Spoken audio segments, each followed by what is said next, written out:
Hey guys, and welcome to Pixel Cherry Ninja's channel. In this video today, we are talking SuperStation One. Now, the SuperStation One is going out there. It's being delivered to customers. Many of you guys have been in contact saying that you have received not only a transparent blue one, but some black ones and gray ones are out there, and the notifications have been sent out. So it's really, really cool to see different colors being sent out and orders being fulfilled by Takyodon, after he did face some delays and had to do a revision of the motherboard. So guys, let's have a look at this. So what we're talking about today is the fan. Now, a lot of you guys reached out to me and said, hey, you know what, there's a fan on the product page. It's been there some time on the SuperStation One product page for Retro Remake, but I never really paid too much attention to it. But then when I get a couple of people going, hey man, check out the fan, there's some more info there, can you do a video on it? I was like, let me have a look. And yet, sure enough, there's something interesting there. So let's go over to that. So I'm definitely a fan of the SuperStation One, but does my SuperStation One need a fan? So if you go over to the website, you can see this, the SuperStation One active cooling add-on. It's $3.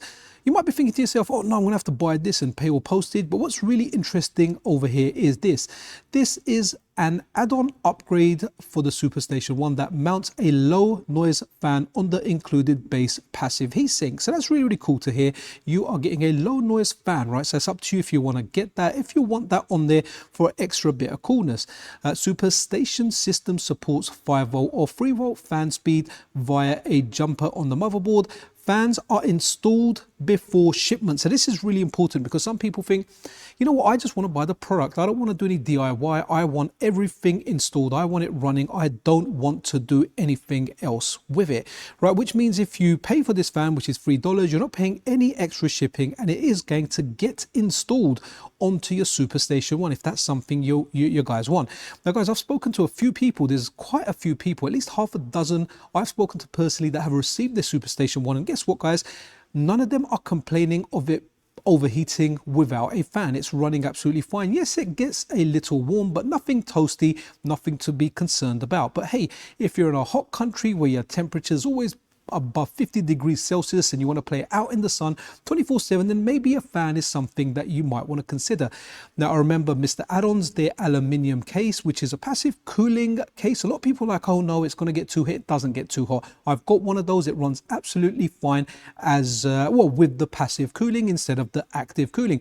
As well as that, the recent MiSTer Multi-System 2, that device over there, that also does not, oh no, does it have a fan? I think that, no, sorry. So I remember reading something where they said they included a fan more for people's peace of mind because they kind of want a fan. But as far as I understand, these devices run okay without a fan. You don't need a fan for it. But hey, if you want it for your peace of mind and you just want that extra cooling, then you can go for it. I remember going back to the MiSTer add-ons case. I remember MiSTer add-ons telling me that they've got a customer in Qatar where it's very, very hot, and this guy left it running for like, was it weeks or months?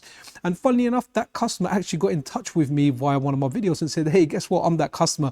I bought this passive cooling case from MiSTer add-ons and it works really well even though I'm in a hot climate. So choices are always good, guys. If you want to get yourself a fan for that peace of mind and you want it a little bit cooler, you can. I don't think you necessarily need it, so make your own decision on this. Do some research. You can have a look at the operating temperatures of the DE10 Nano and you will see it can easily take or handle 100 degrees Celsius plus, even up to 125 degrees Celsius from what I understand. Don't take my word on things, make your own educated decisions. But honestly, I'm really not fussed whether I get a fan or whether I go for a fan or not. In fact, I'll probably go for the option without a fan just to have it quieter, because even though you can get a silent fan, sometimes you can get a little bit of grit or something in there that gives it the sound. You know what I'm talking about? That kind of thing that can be annoying. But again, it's your decision. The good thing is there's no additional cost to it apart from the $3 you pay for the fan, and then they will install it for you and they will send it to you with your normal package. So the cost is very, very minimal. In fact, this is really a no-brainer if you want to go for the fan. So for those guys that want that extra bit of safety, thinking, nah, you know what, I'm going to go for it because being cooler is being cooler and I'm a fan, so I'm going to get a fan. Anyway, guys, quick video. If you did enjoy it, thumbs up, subscription, all the good stuff. Be awesome to one another. This is Pixel Cherry Ninja out.